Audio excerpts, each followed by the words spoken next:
Good morning, student. This lecture is for MCOM second semester, subject cooperation. And in this lecture, we have to discuss the audits of cooperative bank. The PDF of that particular topic is already sent in your group. For detailed information, you have to refer the PDF. So here, the basic purpose of audit of the cooperative bank is the detection of the frauds and errors. But it is not a single purpose to detect the frauds and errors, but there are numbers of purpose of audit. So let us we discuss the objectives of audit. So first one is the verification of the financial position. First object of audit is verification of the financial position. That means whatever the transaction which was made in the cooperative book or cooperative bank book, such transaction should be true and fair. There is no any false statements or false representation regarding the assets, liabilities or any of the transaction. Therefore, why it is told that verification of the financial position which reflect the true and fair view of the financial position of that particular bank.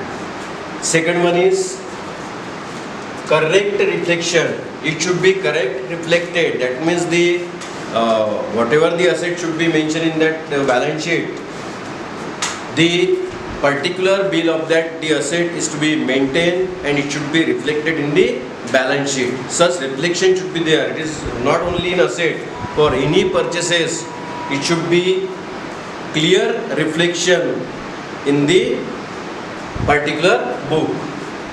Third one is the fair view. There is no any false statement, false representation as far as asset is concerned, as far as liability is concerned, as far as debtors is concerned, as far as creditors is concerned. Whatever it may be the transaction should be entered in a fair view. Fair view means उसमें जो है वो कोई भी miss representation नहीं होना चाहिए. जो भी क्लियर कट ट्रांजैक्शन है उसकी एंट्री जो है कैश बुक है या फिर लेजर है उसमें वही अमाउंट से होनी चाहिए जितना उसका बिल है. कोई भी उसमें जो अदर रिप्रेजेंटेशन या फॉल्स स्टेटमेंट्स नहीं रहना चाहिए. That's why it is called as the fair view. Fourth one is the detection of the frauds and errors. This is the main purpose of that audit. Audit का main purpose ये है कि to detect the frauds and errors. अगर कोई frauds या errors अगर दिखती है तो it should be identified and it should be corrected. कई बार ऐसा होता है कि रॉन्ग एंट्री होती है, फ्रॉड नहीं होता हो लेकिन गलत एंट्री हो गई, मिस रिप्रेजेंटेशन है, तो उसी को भी फ्रॉड समझा जा सकता है. तो it should be corrected. That is the main purpose of audit is to detection of the fraud and errors. And fifth one is the adherence to the cooperative principles. ये सबसे इम्पोर्टेंट है.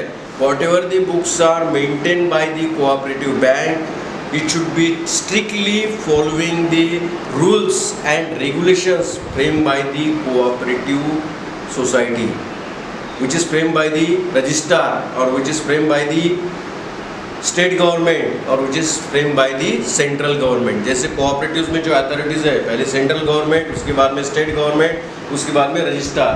तो इन्होंने जो cooperatives के लिए जो भी principles दिए हैं तो वो प्रिंसिपल्स पर ही कोऑपरेटिव सोसाइटी का वर्क, सोसाइटी का कैश बुक, सोसाइटी का रजिस्टर, सोसाइटी की बैलेंस शीट, वो सब जो है ये रूल्स एंड रेगुलेशंस फॉलो करके बननी चाहिए. That's why it is called as the adherence to the cooperative principles. जैसा कोऑपरेटिव्स में जो है जो हेड है वो हेड के अंदर जो सब हेड है, जो भी कोऑपरेटिव्स के प्रिंसिपल्स है वो अप टू डेट 100% फॉलो होने चाहिए। इसलिए बोला है कि adherence to the cooperative principles, ये भी एक ऑब्जेक्ट है। उसके बाद में टू असर्टेन अथॉरिटी, कि जो भी कंसर्न पर्सन है वो कंसर्न पर्सन को उतनी अथॉरिटी रहनी चाहिए, ऑडिटर को भी उतनी अथॉरिटी रहनी चाहिए, और जो मेंटेन कर रहा है बुक्स उसको भी उतनी अथॉरिटी रहनी चाहिए। These are the objectives of audit of cooperative banks. So here we will discuss some kinds of audit. So first one is the concurrent audit. Concurrent audit is done by the auditor and it is a continuous audit. It is throughout the year. इसका कोई ऐसा date fix नहीं होता है। Organisation या cooperative bank जो है अपने हिसाब से करती है, और इसका मेन पर्पस ये होता है कि यानी हम लास्ट में ऑडिट करेंगे और उसके बाद पता चलेगा कि हमसे कोई मिस्टेक हुई है, तो वो क्योर करने के लिए बहुत पीछे तक आना पड़ेगा। तो ऐसा नहीं होने को होना, that's why the concurrent audit is to be conducted, that the mistakes is to be find out at an early stage, so it should be corrected. जो मिस्टेक जो है हो गई है इमीडिएट वो फाइंड आउट हो जाएंगी और आगे उस प्रकार की मिस्टेक नहीं होंगी। कॉन्करेंट ऑडिट के पीछे जनरली जो है ये ऑब्जेक्ट से कॉन्करेंट ऑडिट होता है। उसके बाद में जो है interim audit, it is done before the final audit. Final audit के पहले जो है वो इंटरिम ऑडिट होता है, और कई बार जो है इंटरिम ऑडिट जो है इंटरनल ऑडिटर करते हैं। और इंटरिम ऑडिट का भी पर्पस यही है कि हम फाइनल ऑडिट के लिए जो है वो हमारे जो बुक्स है वो ऑडिटर के पास में देंगे, और उसके बाद में कोई मिस्टेक्स होंगी, अगर मिस्टेक्स होती है तो वो और क्योर करनी पड़ेंगी, तो बहुत सारा प्रॉब्लम क्रिएट हो सकता है। ये प्रॉब्लम क्रिएट नहीं होने को होना, तो before conducting the final audit के पहले ही जो है वो इंटरिम ऑडिट जो है वो किया जाता है, जिसे हम रंगीत तालीम कह सकते हैं। कि जो रंगीत तालीम में क्या होता है कि जो मिस्टेक्स आगे होने वाली है उस प्रकार की मिस्टेक्स ना हो, उस प्रकार की प्रैक्टिसेस पहले ही कर ली जाती है। तो उसी प्रकार से इंटरिम ऑडिट होता है कि अगर कोई छोटी मोटी मिस्टेक है या बड़ी भी मिस्टेक होंगी तो वो इंटरिम ऑडिट में ही ध्यान में आ जाए, and it should be corrected. वो वहाँ तक न पहुँचे, उसके पहले ही वो क्योर हो जाए। That is the basic purpose of conducting the interim audit. Then third one is the test audit. Test audit का भी उसी प्रकार का पर्पस है कि टेस्ट ऑडिट भी उसी ऑब्जेक्ट से होता है कि you have to find out the fraud and errors, misrepresentation of the statement. अगर wrong entry in the ledger book, we have to find out the such wrong entry or such frauds and errors, so it is not to be carry forward in future period।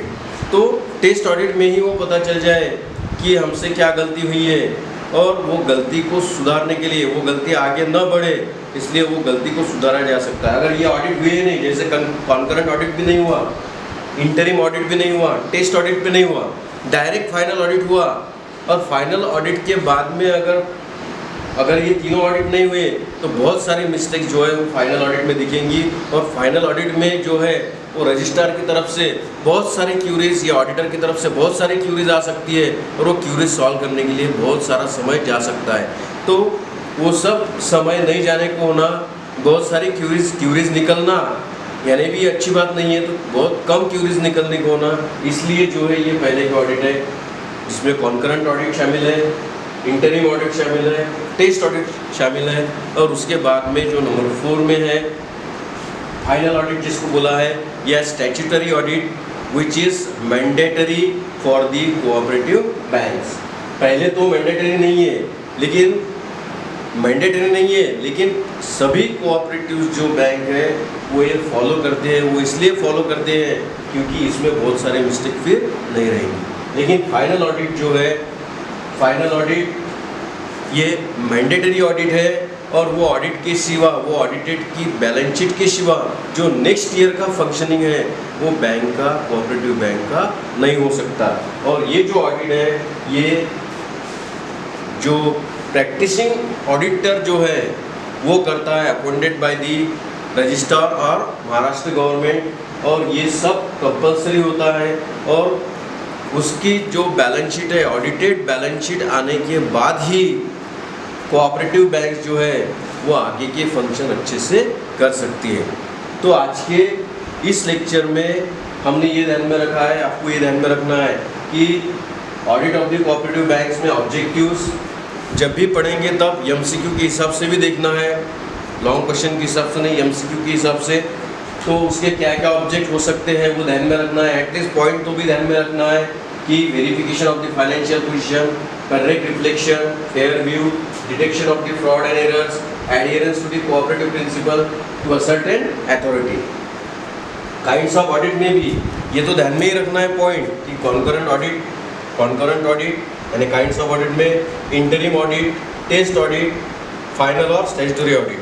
Point तो ध्यान में रखना ही है, लेकिन concurrent audit यानी क्या है, क्योंकि एमसीक्यू में जो क्वेश्चन आएगा अगर आपको पता नहीं रहा कॉन्करेंट ऑडिट क्या है तो एग्जैक्ट उसका आंसर नहीं आ पाएगा। तो कॉन्करेंट ऑडिट ये ध्यान में रखना है। कॉन्करेंट ऑडिट यानी क्या ये भी ध्यान में रखना है। उसके बाद में इंटरिम ऑडिट ये वर्ड भी ध्यान में रखना है, what is internal audit, interim audit ये भी ध्यान में रखना है। टेस्ट ऑडिट ध्यान में रखना है, व्हाट इज टेस्ट ऑडिट ये भी ध्यान में रखना है। फाइनल और स्टैट्यूटरी ऑडिट जो मैंडेटरी है, कंपलसरी है, बाइंडिंग है, कोऑपरेटिव बैंक को करना ही है, तो ये ध्यान में रखना है। थोड़ा डिटेल अगर डिस्क्रिप्शन चाहिए तो आप इसका PDF आप अच्छे से पढ़ सकते हैं। आज के लेक्चर के लिए इतना ही, बाकी नेक्स्ट लेक्चर में कंटिन्यू करेंगे। Thank you.